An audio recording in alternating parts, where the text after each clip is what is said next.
Yeah. Yeah. So you're talking, how in depth can you go into like the difference? Because you're talking about the SHA, it's SHA-256, right? Yep, that's the Bitcoin So mining in terms algorithm. of like um how secure that is, how would you compare it to script? Yeah, okay. So the whole how mining works is that the theory is you take the hash rate difficulty and then you estimate like the amount of cost it would take to overtake the Bitcoin network at like 51%, right? So I don't have the exact numbers on me right now, but obviously the Bitcoin network is like maybe tenfold. It's significantly higher than what Litecoin is right now. But I wrote up a piece or a short paragraph, if I can find it, um, that kind of explains why Litecoin's network is so secure. So give me a couple minutes while I look for that. Cool, that'll be sweet.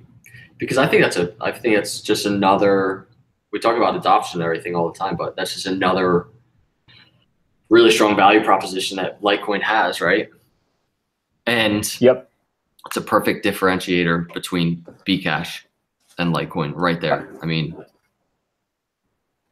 Yeah. Okay. So this is how it goes. So as you guys all know, when you miners, what they do is they process transactions. They collect transactions from the Litecoin network, and then they put it inside of a block. And inside this block, if a miner successfully solves the difficulty algorithm, they get to add this block to the blockchain. And if they add this block to the blockchain, um, the miner gets a reward. Right now, I think it's at like a 25 or 12.5 Litecoin. I forget. Now, here's the thing. Every miner is competing to solve the mining difficulty algorithm. They're trying to solve for the nonce. And whoever solves it first gets the first right to submit their block to the blockchain. Now, this means that multiple people can submit their block at the same time. And when in the case of this is called the chain split. And so the whole Litecoin network has to work together to choose which one of these two chains is the one that they're going to determine to be the authentic Litecoin chain. But the point in terms of security is that if somebody has 51% of the Litecoin network, they can completely dominate the blockchain, Litecoin's blockchain. That means they can go offline, they can mine, and then they will mine like 10 blocks while everyone else, the whole network combined, will work maybe only solve like 4 or 5 blocks. And then in those 10 blocks, what these miners can do is they can submit to the online network, oh, we're going to send like 10 Bitcoin to whoever, and we're going to pay for all this stuff. And then what they do is all the while in offline, they're mining their own blocks and they're filling it with transactions, and they don't include the transaction that they just spent on the online network. And then as soon as that happens, what they do is they broadcast the hidden blockchain that they have, and then all of a sudden, all the nodes in the network switch to the longest chain, switch to the chain that has like the highest proof of work, and that's the chain that was hidden. That's the chain that doesn't have the transactions that the miners put in the previously online network. And so this is the danger that people have in terms of why of a 51% attack. You are essentially rewriting the ledger. And in this way, if this is possible, then the blockchain is no longer immutable. It is no longer reliable, verifiable, because the transaction history changed. mm-hmm. And so if we break down like the cost, so that's what we're preventing against. Like that's what we don't want. And so somebody on the subreddit on like March 31st put up some stats, and then they found that Litecoin's hash rate broke 200 terahertz per second on March 31st of 2018, right? And so that meant a total estimated value of mining equipment for the Litecoin network. It's estimated around $340 million at a depreciated value. That means people bought ASICs brand new, and now they can sell it. And if people sold ASICs after it was used, it would total at $340 million. That means they could buy these ASICs out and then try to attempt to get 51% of the hash rate. Jeez. But Yeah, that's a ton of money, right? And then so but if you were to buy these ASICs fresh right when they were released to get 51% of the network, it would have cost around $800 million for these new ASICs for Litecoin. And ASICs, if you guys don't know, are specialized computers that are specifically used to process and secure Litecoin's blockchain. And so all of this is just to say, in order to get 50% of Litecoin's hash rate, you would need about $400 million from the get-go as soon as these new ASICs come out to dominate it, to attack the network, to change the transactional history of Litecoin. That's $400 million. There's not a lot of companies that I know of that can just drop $400 million to buy all these ASICs and to grab 51% of the network. Plus, there's like supply. Like, I don't think there's enough suppliers to fit that demand all at once. So yeah.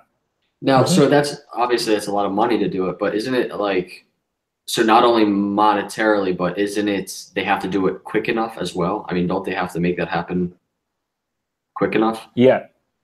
Yeah. And so they would all have to come online at the same time. So that's basically why it's highly unlikely to happen, correct? Yeah.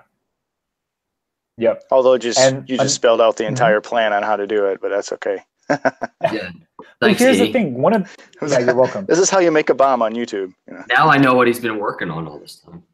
But one of the reasons why people are disincentivized to do this is because we'll know when somebody hits 51% of the hash rate, right? We'll know when one person controls it, and we'll know when the chain switches to a new chain, to an authentic chain, to like change the transactional history of the blockchain. Like we know when that'll happen, and if that happens, we can.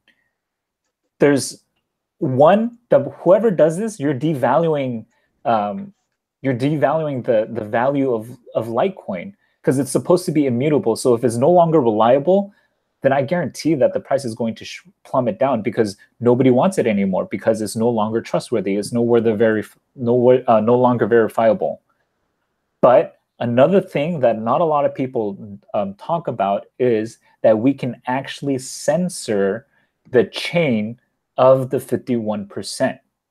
So that means we know which miner, we know which node is submitting all these extra blocks that come offline and then come online. And the whole network can choose to censor that chain. And so even though the network may only have 49% of the hash rate, we can still preserve the authentic Litecoin chain by censoring the new chain that the 51% miners are submitting. And so this is why it is absolutely important for everybody to run their full node, okay? Because your node is a vote. If you think about it like a democracy, your node is a vote, and it's voting to say which of the two chains do you want to have. Is it the one with the 51% chain, or is it the one with the 49% chain?